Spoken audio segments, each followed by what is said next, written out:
پرویز صاحب 27 تاریخ کو پاکستان تحریک انصاف نے اپنے جلسے کا اعلان کیا اور اپوزیشن والے جو ہیں، کیونکہ حکومت کی جانب سے یہ کہا جا رہا تھا کہ اسی جلسے سے گزر کے ووٹ ڈالنے جانا پڑے گا، باہر ہمارے کارکن ہوں گے اور ووٹ ڈال کے اسی میں سے گزر کے واپس جانا پڑے گا.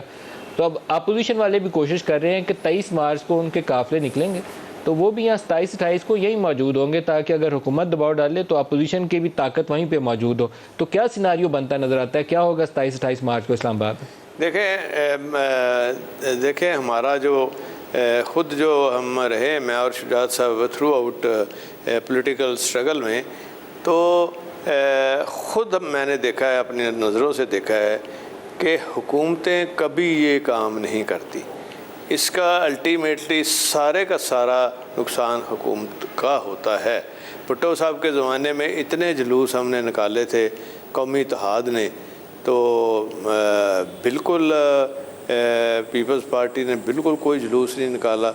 اور جب انہوں نے مقابلے کی کوشش کی، جب انہوں نے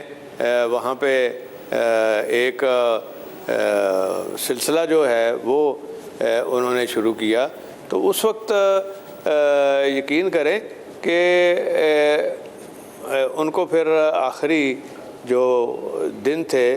بھٹو صاحب کے، گولی جب چلی گولی تو اس کے بعد پھر کام ختم ہو گیا.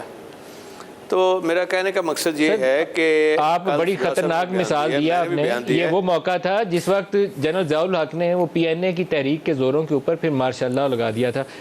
ابھی کوئی ایسے خدشات تو نہیں ہیں کیونکہ پچھلے چند ہفتوں میں نہیں میں نے تو مثال دیکھے نا، مثالیں جو ہوتی ہیں، جو ہسٹری کیوں پڑھائی جاتی ہے بچوں کو، کہ ہسٹری کے اندر بڑے سبق ہوتے ہیں، تاکہ آپ جن چیزوں سے کسی کو نقصان ہوا ہے حکومت کو، تو وہ جو موجودہ حکومت ہے وہ اوائڈ کرے اور اپنا نقصان خود نہ کرے.